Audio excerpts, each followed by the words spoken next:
In recent years, conversations around trauma, subconscious programming, and suppressed human potential have moved from the fringe into the mainstream.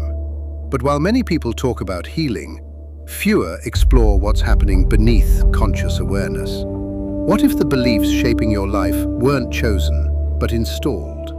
What if the mind isn't just something we think with, but something we can re-enter and reprogram?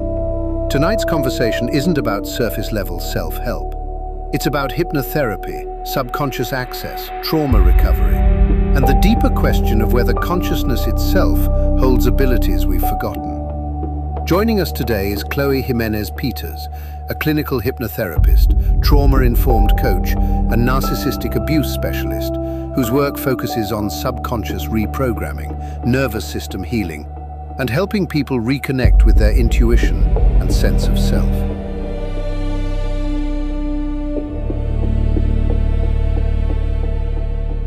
I appreciate you taking the time on to come on my new podcast that I just started, and we've known each other for some time now, so I appreciate you taking the time out. I know you're very busy, and to speak with me today. And so to get started, I want to just ask you if you could just, to anybody that's new to all this, that probably don't know you, if you could just tell me a little bit about yourself and how you got to where you are today. Yeah, well, what a journey I've had, because I was actually, I struggled with mental health issues from being a teenager. I had chronic fatigue syndrome. I was diagnosed with clinical depression at 17 and put on antidepressants. And I ended up going to medical school and going down that whole, believing the whole chemical imbalance thing, right? And so it wasn't until I, much later down the line, found myself in a situation where I was pregnant with my third child. Their father had left, just absconded and gone off with another girl, and I was at my all-time low, and then he stopped financial support. And so it was really through the laws of attraction and the work of Bob Proctor that I really started to learn about the subconscious mind and the power of the subconscious mind.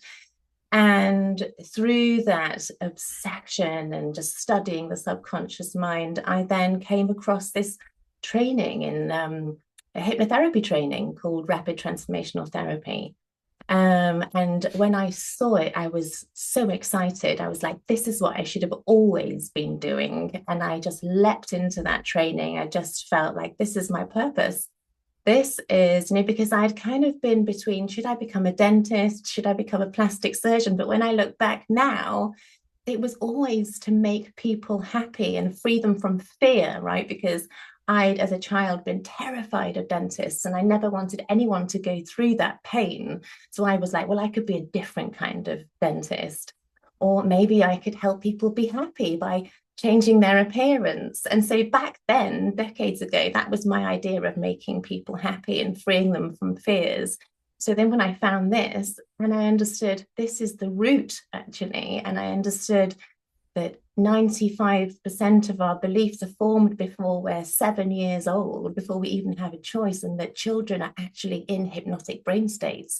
They're absorbing all this stuff and adapting to their environment. So it was actually through heartbreak that I finally had just got so low and dug so deep that I realized my purpose and self-realized, really. And now I have the great pleasure of doing that for everybody that comes to me. I love what I do, and I'm so grateful to have actually grateful for the horrendous situation I was put in, because it forced me to really wake up and realize that everything that we're sold, being told that I had a chemical imbalance at 17 and I had to take this pill, I realized that it was actually rubbish. And then I realized there is no proof. It was never proven, this chemical imbalance. It was just a theory. And I'm really passionate about that, because actually it really angers me to think that I could have been written off, and how many people are written off and told that there's something innately wrong with them biologically, when really it's very simple. It sounds too good to be true, but really the mind is very simple when it comes down to it. And you absolutely can get to the subconscious root, pinpoint the glitches in the programming, and free yourself and reshape your nervous system and be who you were always supposed to be. Mm-hmm. It's really amazing how you took something I think a lot of people have experienced in life and they were told they were a certain way. And then through, self-reflection and education and training that now you see the world differently. And can you talk about that experience and how that was for you? Like hearing something like from a doctor, I'm assuming at that age that you had clinically something wrong with you, in a sense, right? Yeah. And that probably reinforced those ideals that were already inside of you that you already had, that you thought about yourself. So can you talk more about that? Yeah, I'm getting goose pimples as you're asking that question, because the thing, when we get these diagnoses, these mental health diagnoses, like, I work with premenstrual dysphoric disorder. As you know, women who experience premenstrual, just absolute dysphoria.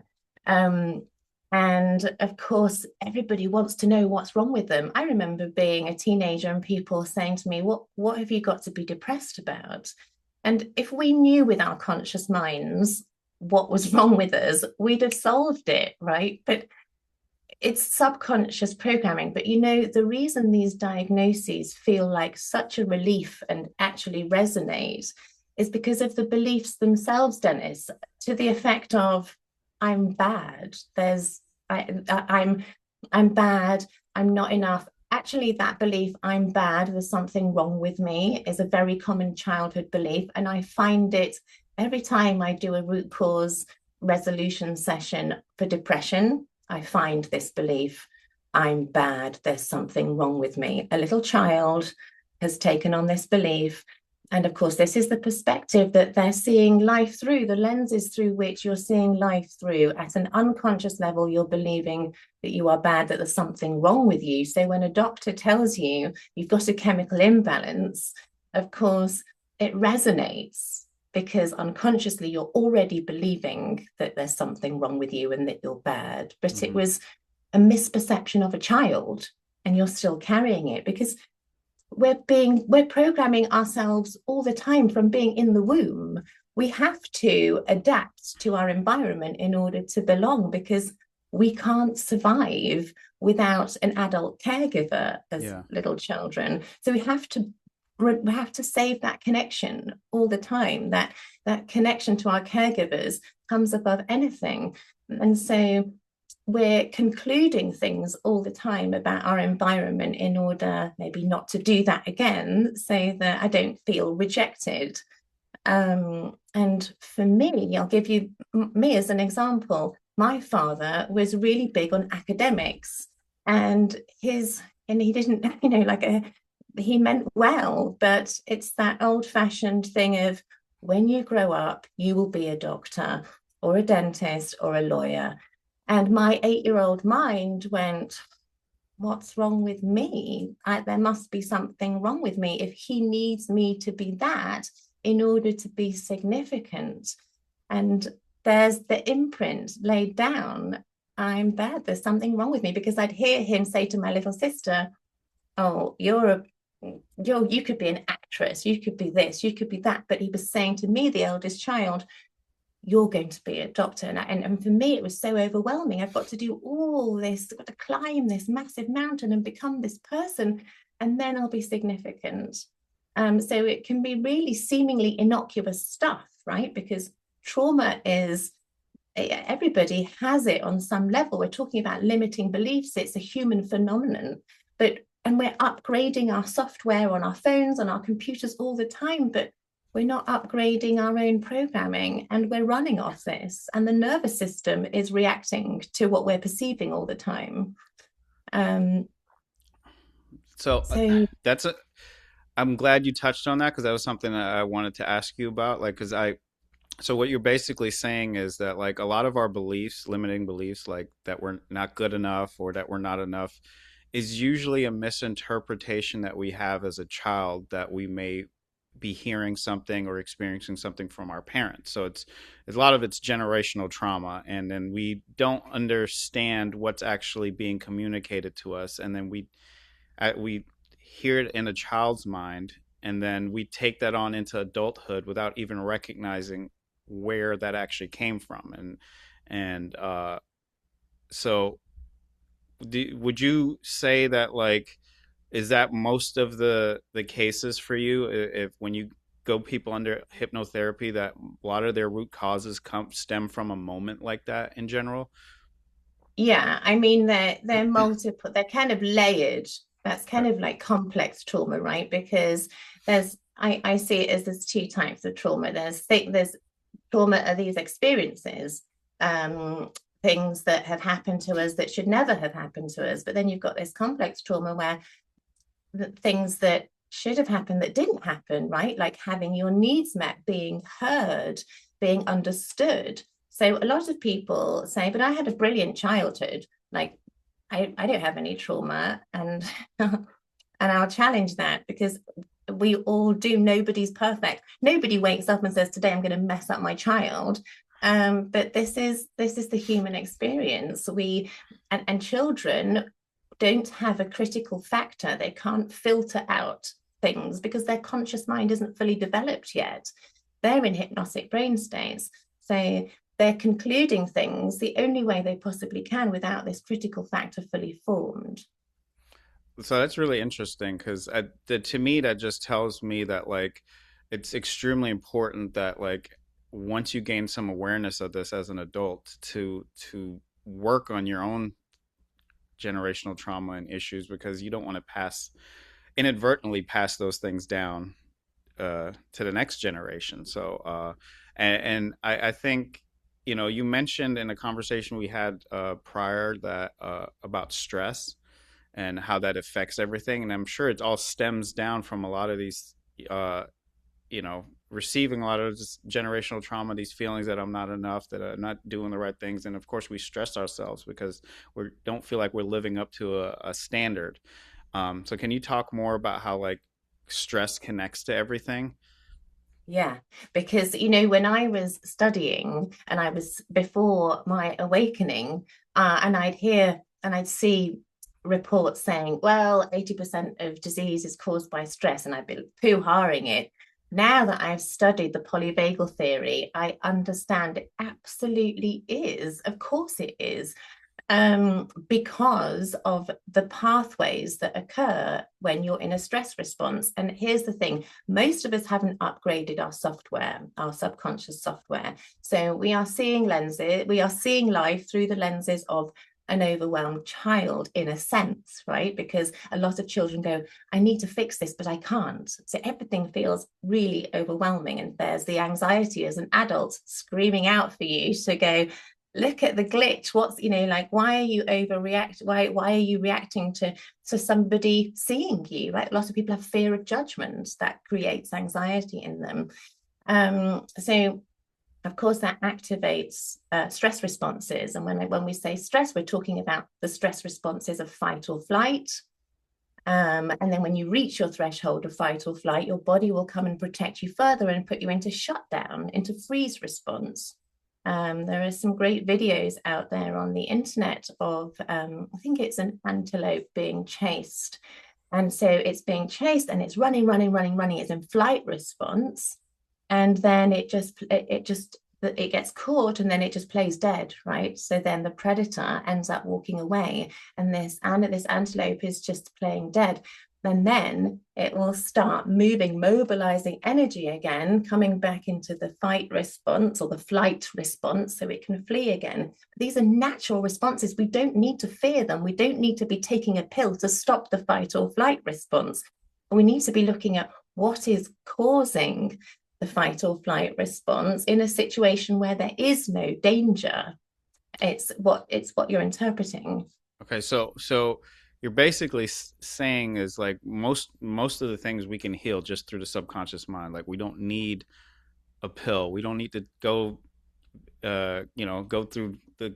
I mean, what is your what is your response to that? Like, because people would just go and get pills for things, for anxiety or whatever the case is, or they would get told that they have clinical depression, and then they would kind of set them down this path.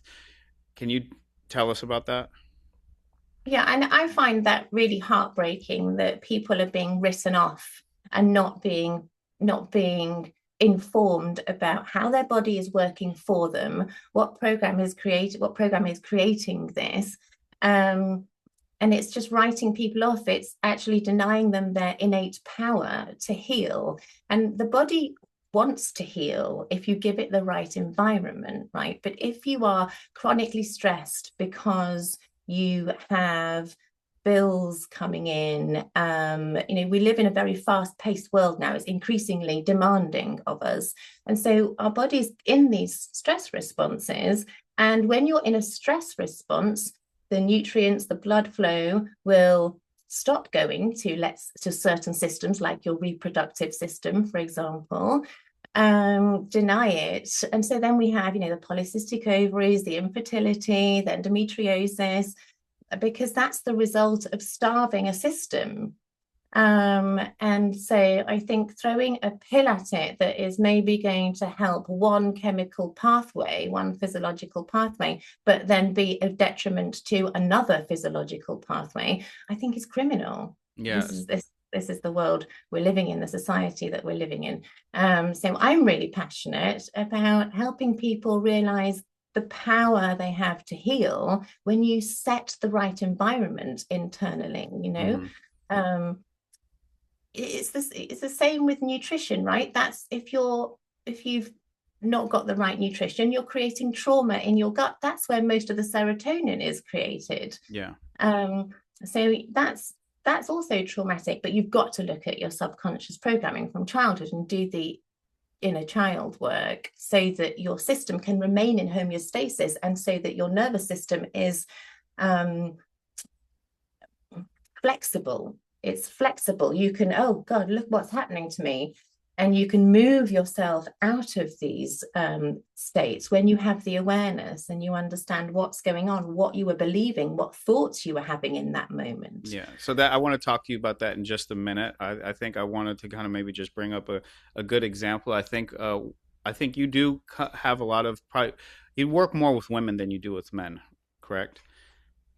I do. I work mostly with women, but then I end up getting their brothers or their husbands, and that's how I end up working with Yeah. men. But I know a lot of women probably come to you. I know, well, like one symptom I think they probably come to you with that they have painful periods, right? And then or they can't have children or something like that. And you've had multiple experiences, probably a lot of your experiences where women have come to you because of that. And through hypnosis, they were able to now not have painful periods again, or they were able to get pregnant all of a sudden. So, can you talk about that a little bit? Yeah, I mean, the getting pregnant thing is fascinating. As women, we often take on beliefs as young women from what we hear our parents saying, right? If you get pregnant, you're on the street. And so you lock in. I mean, this is an example of a client. You lock into, I must never get pregnant because I'll be rejected from my tribe, right? We have these tribal minds, must never be rejected.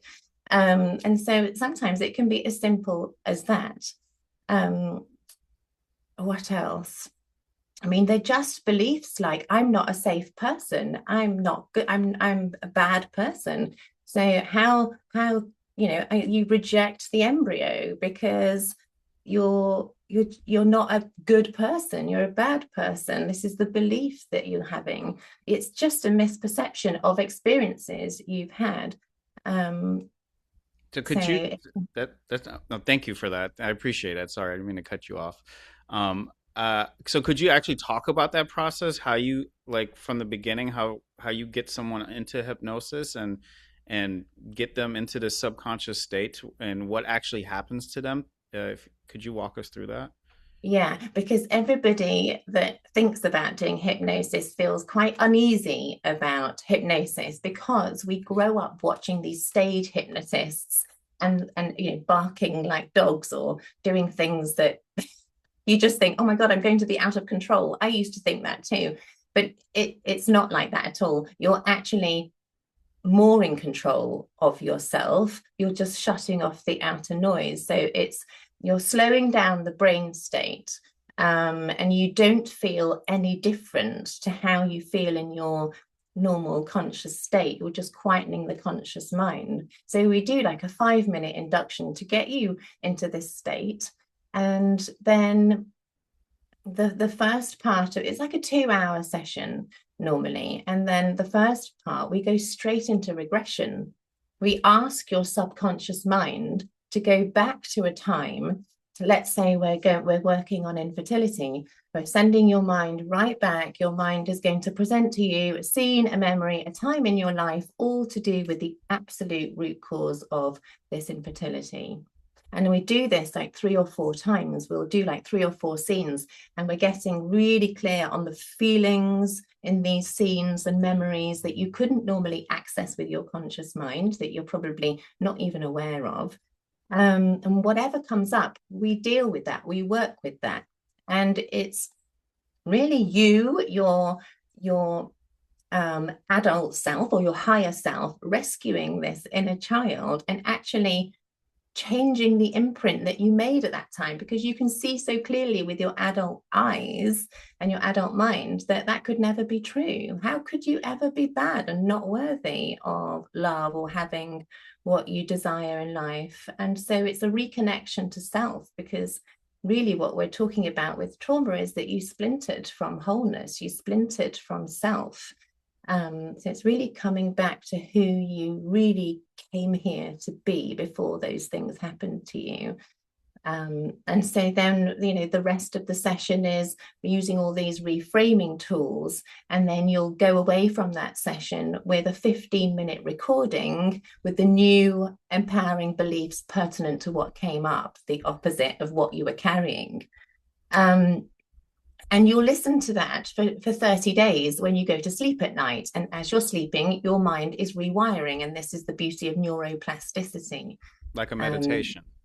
It's like a meditation, and you have to do nothing other than lay there and let it soak in. And the mind learns in 2 ways, by repetition and in hypnotic brain states. So we're going at it in both ways. You can't get away without this neuroplasticity occurring.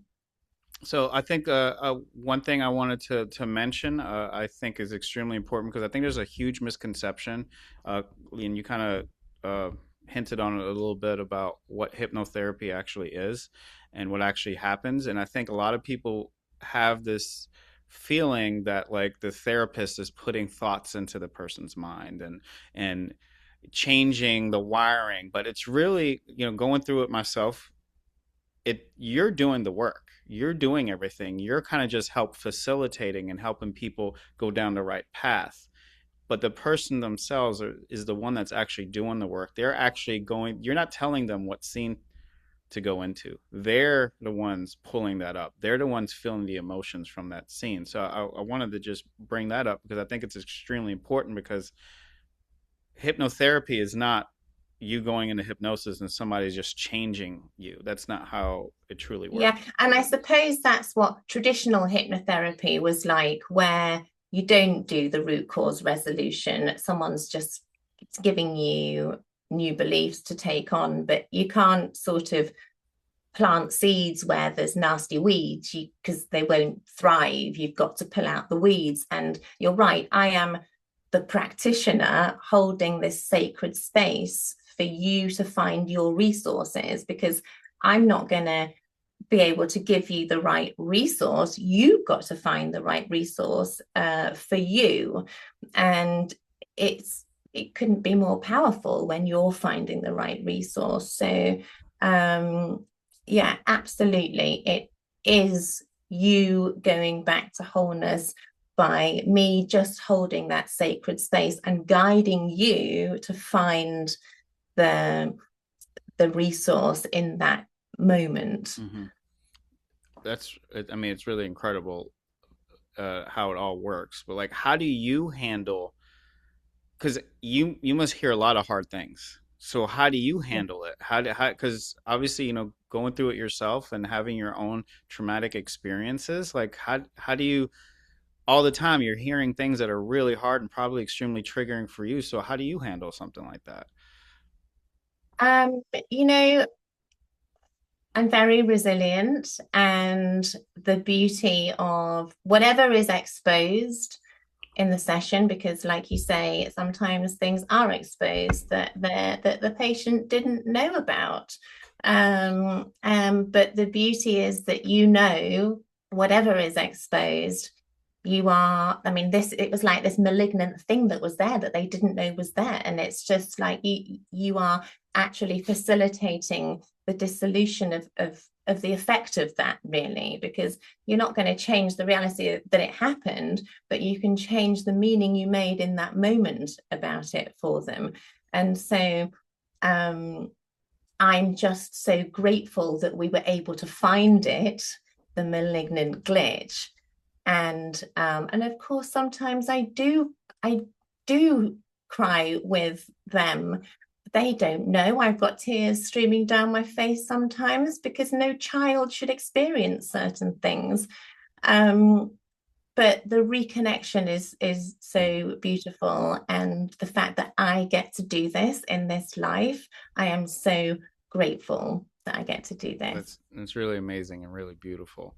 Um, and I wanted to also state that, like, I it's not a one-time thing too, because a lot of times once we uncover things, later on more things start coming up, because we have that like heavy thing that kind of finally like opened our eyes to the world a little bit, and then all of a sudden we see all these other things that are like, wait a minute, this doesn't feel right. And so a lot of times it can take multiple sessions to kind of get through a lot of the baggage that we hold on to. Yeah. And talking about it from a nervous system point of view, this is why when I'm treating women with premenstrual dysphoria, I'll do a 2-month block. So we're doing one session after the other, right? Because one session is followed by the 30 days of listening to the recording, and then we go straight into the next one. Because first I want to work on the freeze response symptom.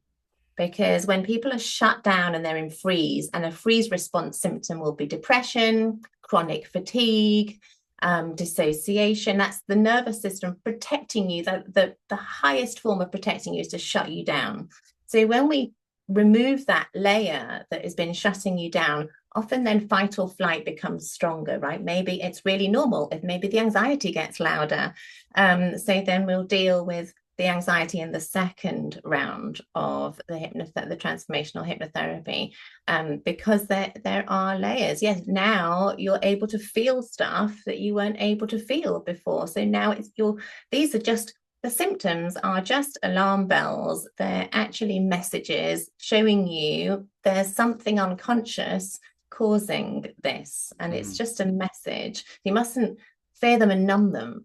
It's wisdom trying to come through. It's your soul. For me, it's your soul completely out of alignment, actually, because of the programming you received.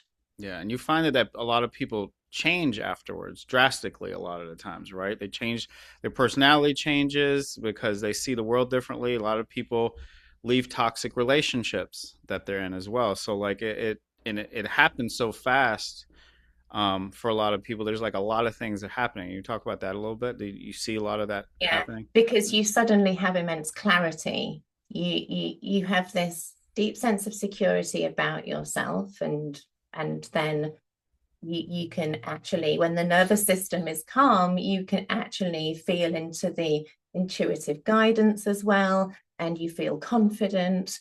And of course, then you feel clear, because a lot of women come to me and they say, I don't know if it's me that's toxic or it's my partner.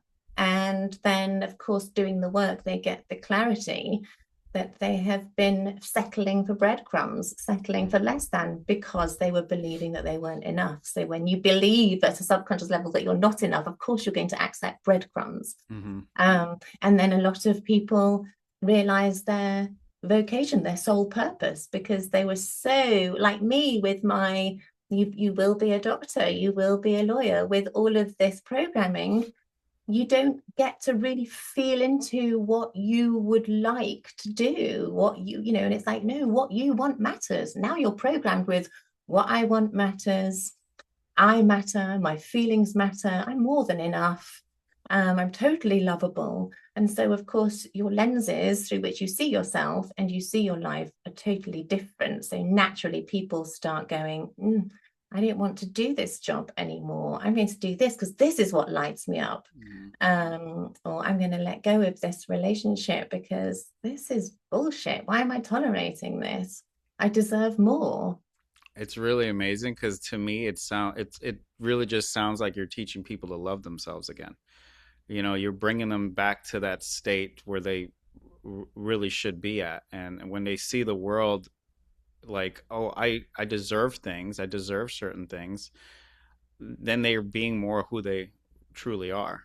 Who they truly are, yeah, because I mean there's nothing more whole than a child, right? And then things happen and we splinter from our wholeness, and say it is a reconnection to self.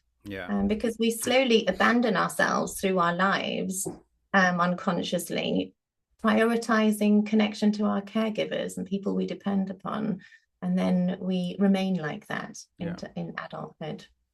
That's so beautiful. I wanted to ask, do you see a specific like theme that happens that comes across a lot for men or women? Like, is it like a lot of similar themes that happen there, or is it just all different?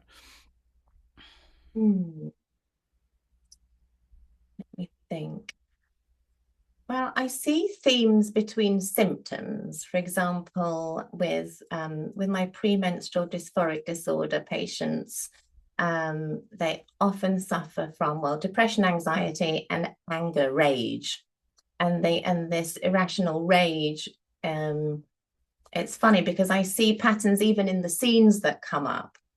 There've been a couple of kind of overlaps here and there, and it really comes down to beliefs like, I have no control, what I want doesn't matter, my voice doesn't matter, I'm not heard. It really is like children being moved states suddenly, or going to live with another parent after living their whole lives with one parent and not getting a choice.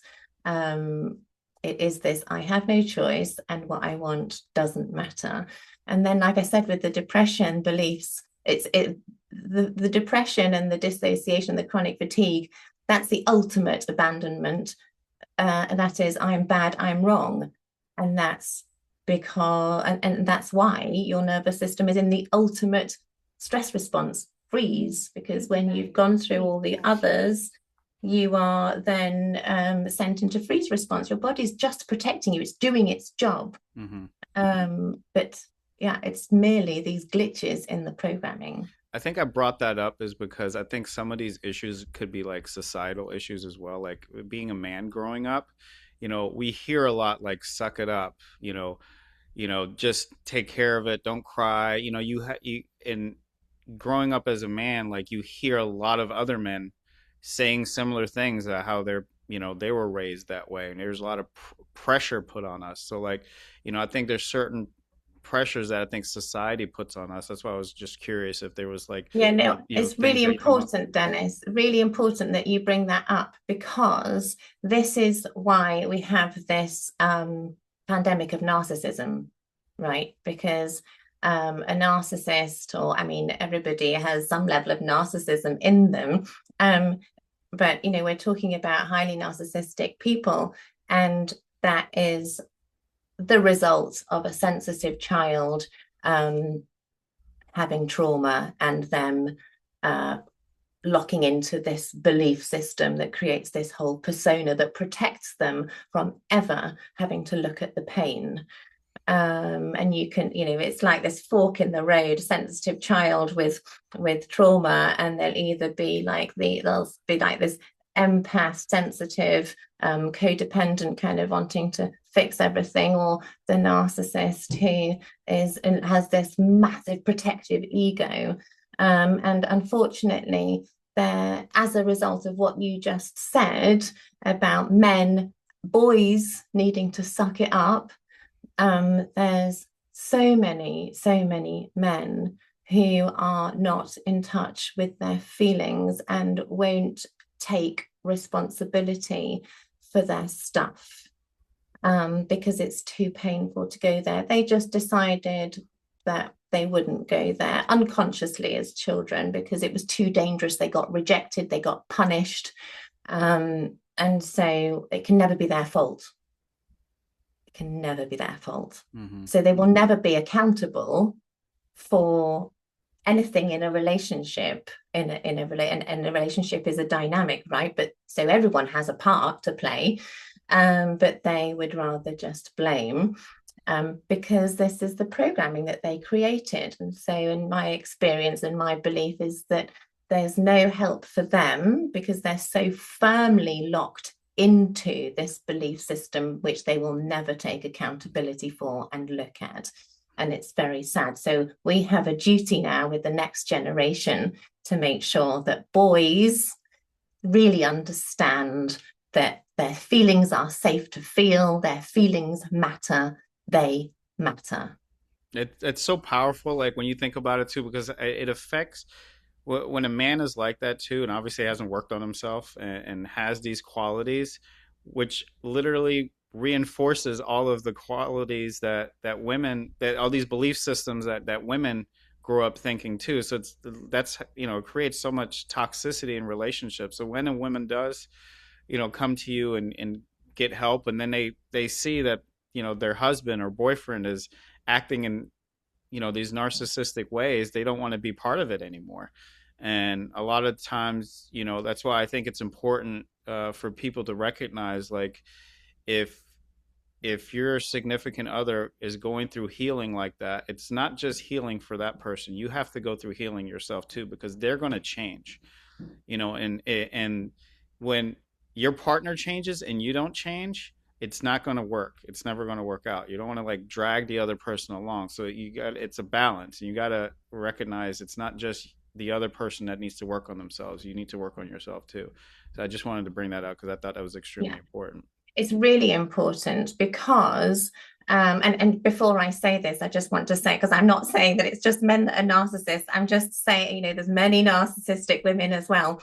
And when we're very unhealed, we can act out very narcissistically. But I wanted to talk to the fact that you were saying how boys generally grow up not suck it up. So this creates a huge impact on the narcissism that we're dealing with, and the lack of accountability in a lot of people. And of course, men experience that in a big way because of the sad fact that they're growing up being told to toughen up, man up, and stop crying. But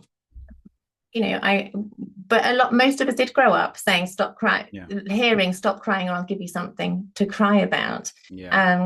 But yes, when somebody is working on themselves in a relationship, that person is expanding their level of consciousness. And so that person is only really going to be able to meet you at this level of consciousness now. And you're down here if you haven't done. So you actually need to do the work and expand so that you can connect up here. Otherwise, you're going to get the same version of her that you maybe you didn't really like. And she's not going to feel understood by you because you don't have the capacity to understand her down here. You have to expand your consciousness too. And you have to both be doing the work and you keep meeting at higher levels of consciousness. And that's wonderful because you're just new versions of each other, of yourselves, and discovering a whole new way of being in your relationship. It's a dynamic between you. So yeah, it's really important to be with somebody who is doing the work. Thank you. I wanted to shift focus a little bit. So do you have a belief that like if, kind of once we kind of come closer to ourselves and expand our consciousness and everything, that we have probably like suppressed intuition or powers that we're capable of bringing out. Could you talk about that a little bit? Yeah, I mean, so when you're in a stress response, this is what we say, your brain is offline. Your brain is offline. This is what happens when you're in a stress response. You're shutting off from your intuition there.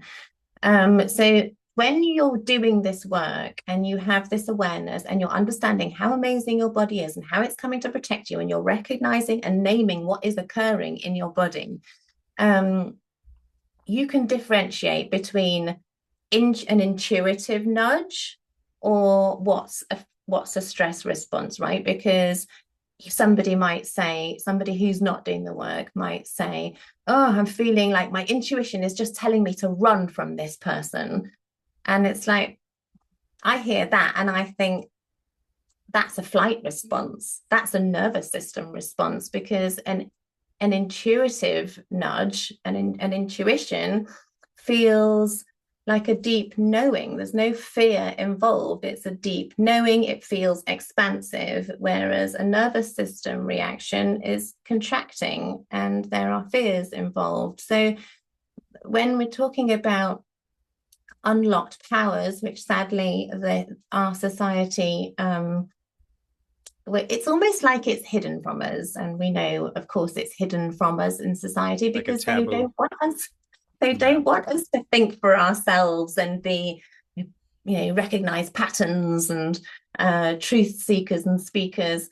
So for me, this hidden power is the power to change, the power to evolve rapidly, to the power to expand in consciousness rapidly, and live in flow, live with this intuitive guidance. And actually, what surprised me, I hadn't anticipated that this work would bring this to me. And I think a lot of people that work with me are surprised by what comes out of the work. It's really a deepening of the spiritual connection, because when you're in those states, there's like hyperconscious states,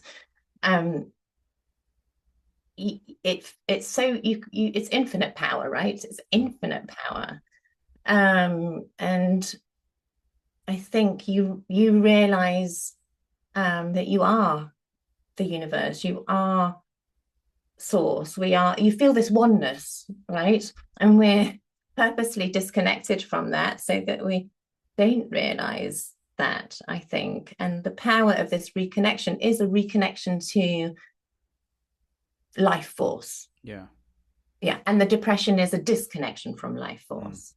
So you have found a lot of people have become more spiritual going through this process, that people feel like they're kind of have a different sense of like the world, because they feel, I wouldn't say religious, but like just more spiritual in general. Yeah, not religious. It's just a connection to life force, which is what you are.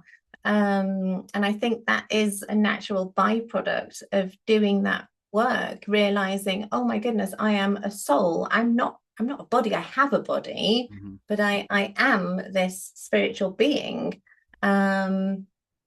So I think it is absolutely a byproduct, just feeling more connected, feeling that you belong, that you were meant to be here. Because when you're a child, you're dependent on your parents, and then of course you go into adulthood and you might feel like really lost and alone and disconnected. And so now as an adult, it's like, I mean, this all kind of happens in the session. You feel the life force, and so now it's like, well, I depend on the universe, and I am the universe, I am life force. So how could life force ever reject me? I'm here. I was meant to be here. So I might as well back myself and believe that I'm meant to be here and that I'm always supported. Yeah. And so it's changing kind of almost like the attachment from the parent that didn't meet your needs to an attachment to this universal power that you are inevitably because you're alive. Yeah, it's really transformative because I know going through the process myself, like I learned to like trust myself more. I learned to obviously my communication improved. You know, there's a lot of there's a lot of subtle things that started happening, you know, some you don't like sometimes just change like right away, but you notice when you know I had a lot of like money trauma, you know, like just talking about money was like difficult for me. And so like when things would come up, I would notice it like, oh wait a minute, I'm feeling that feeling, like I'm noticing myself getting that anxiety, my chest is tightening. And it's in those moments that you can that's when the change starts happening because you have the awareness now. And it's you know, because I went back in time and healed that child and be like, no, it's okay. I, you know, gave myself a hug. And then now when it's happening, it's like, oh, wait a minute. Like, it doesn't have to happen to me. Like, I have control over these feelings that I'm feeling. You know, it's hard. It's still, you know, these things happen, but the more and more you do it, it's like practice. The more you do it, and then you just start getting a hold of those feelings, and it doesn't control you anymore. Right, because once you've made the unconscious information, because before you were having these reactions and not understanding what the imprint was, but once you've made the imprint conscious, and then the next time you experience it, you can be like, oh gosh, there it is again. Like you're looking at it and with awareness, and then you can do a little bit of inner child work yourself. You know, I've got you. That's not you anymore. And you can breathe, you know, exhale through it all and bring your nervous system back to homeostasis. And each time you do that, you're laying down the new neural pathway stronger and stronger. And then eventually the old neural pathway will just be pruned away because you're not using it.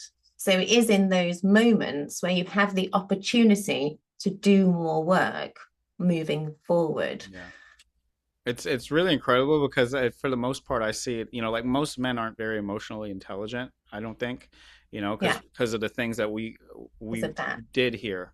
And the fact that it does bring us back to our emotions. It does bring us back to the fact that like I'm allowed to feel, I'm allowed to have these feelings, but now we're trying to make sense of them, you know, and that's really difficult. And I think when you start unlocking that and realizing like, oh gosh, I'm feeling this intense feeling for what, and then you start making sense of it, like doesn't make any sense, I shouldn't feel that way. So it's incredible that like, because women are very emotional creatures, and you know, men are cut off from that side. So when we, you know, are able to touch into our emotions, you know, we can connect and reconnect with the emotional side that women have. It's reconnecting. Yeah, it's reconnecting to the little boy and giving him permission to feel again. And women are also disconnected or punished for having feelings and emotions. It's just that as a society, little boys are so shut down. And of course, how are they ever going to grow in emotional intelligence if they're not able to feel anything and grow from what they're feeling? So now we really have to step up and commit to increasing that emotional intelligence so that we can live in peace and harmony together. Yeah. So this is a little bit different, kind of what we talked about, but do you feel like, and I'm bringing up from personal experience because my wife, after she's gone through this process, I felt like she's gotten more in tune with her psychic abilities.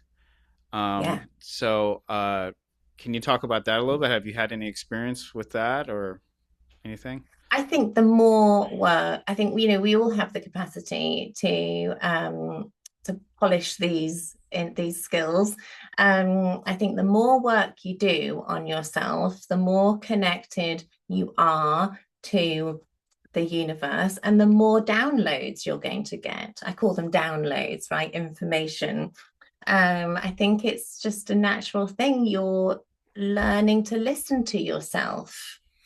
And when I say self, I mean the soul, the universal life force in the godly sense. You're more connected to that. So you can receive the downloads, but how can you receive the downloads if you're in a chronic stress response, which I think most people in society now are without knowing it? Yeah. And yeah, when you were talking about how it's the little shifts, when you go through the process, because the change is an unconscious change, you probably don't notice how different you are, and things will happen and you'll go, oh, I wouldn't normally have done that, because it is an unconscious change that you've experienced. So you do then notice little shifts in things like, oh, I've never driven on a motorway before, and I've just got on it without thinking about it and without worrying about it, Yeah. It's so funny. So like I try to like have this perspective that like I can't expect the world to change if I'm not even taking the time out to change myself. And I think that's extremely important, because I think everybody thinks the issues is with somebody else, and that's probably part of the narcissistic thinking. And when you start taking accountability for yourself, you can't expect everyone else to always change, and you're just walking around doing the same thing. So I wanted to just bring that up, because I thought it's a really important point. Really important, because it changes how you see the world. When you change your belief system, and then your perspective changes, and you maybe start responding rather than reacting to certain things, and that's much more proactive and creates change. And the universe really reflects everything back to you that you believe in the end. So if you want to see things differently, then you've got to make the change internally. Yeah, I totally agree. Is there anything else that you wanted to bring up or mention that I may have not asked about? You feel like it's Well, I important? think your questions are spot on. Gorgeous questions. Thank you. I Very appreciate that. thought-provoking. Thank you. I appreciate that. I appreciate you taking the time to talk to me. I know you're really busy, and you're planning on starting your own podcast soon as well. I am. I'm going to start the Subconscious Medicine Woman podcast very soon. Yes. That's awesome. Are you allowed to talk about any of that yet? Or are you just working on it right now? Well, I am preparing I'm actually just doing all the work that I need to do before I actually can then focus on the pre-production. So I'm working behind the scenes on systems and seeing my clients, and then I am, do you know what, I don't even really have a great plan for this podcast, other than it's going to be really intuitively led, and I'm going to trust that each week I'm going to get a really good talking point. Because do you know what I have found now from working with so many people, and even just connecting with soul sisters, if I'm having a challenge that week and I share it with a soul sister, or I see a client, and it's almost like we're going through the same lesson together. And so I was like, wow, well, I should just be talking about it, because if it's me and her and her and her, then there must be more people going through this thing that we're going through, this shift. So I'm just going to let the universe guide me there, and just really help people understand themselves and why they feel the way they do, and why we behave the way we do. Because it's not difficult. It's not so difficult that you have to throw a pill at it. You can just understand the unconscious pattern and just reshape your biology. Yeah, that's amazing. So if somebody wanted to get in touch with you, or wanted to, just hire you for your services or anything like that, what would be the best way to contact you? Well, you can find me on Instagram. Chloe Jimenez Peters is my handle on Instagram. Thank you. Or you can have a look at my website, which is also chloejimenezpeters.com or woundsintowings.com. So Wounds into Wings is specifically for depression, anxiety, and premenstrual disorders, because as women, this is something I will add, we are cyclical beings on a monthly cycle, as you all know. But what happens is, and that is something that I really should talk about a little bit more before I go, when we have the hormone shift, our nervous system is more sensitive. And what happens is it's almost like a veil is lifted on your childhood trauma, all the glitches. And so you'll see the rage, you'll see the irritability, you'll see the shutdown and wanting to just sleep, or it's different for everybody. But this is our opportunity as women to clear up the glitches and become who we were always meant to be. And unfortunately, society, I grew up hearing the menstrual cycle called the curse. So we're programmed by society to dread it. And actually, when you understand that in the monthly cycle, you have a spring, a summer, an autumn, and a winter, and you do have different needs at different times of that month. And when you don't meet those needs, your body will scream at you. In the winter, we're required to slow down and listen. And that's when the intuition is at its highest. So I will add that I really wish that more women saw this as an opportunity to alchemize the pain into power, in order to really become who they were always supposed to be. The symptoms are just messages, and you can look at those.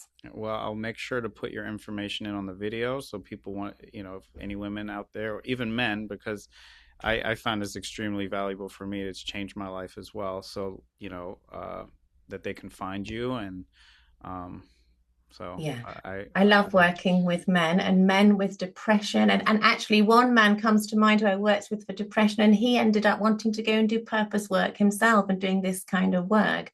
It's so gorgeous, the ripple effect of doing this work, not only on the patients, but their generations before them and after them. It really is very powerful. It's actually also very powerful I just want to make this quick point that like for myself and my wife, because it's changed us as well, I now have the ability to give better advice to, my friends, or, our circle around us, obviously they have to be open enough to take in that information. But when they have issues, I feel like because we've gone through it ourselves, we're able to, help expand their consciousness just through conversation.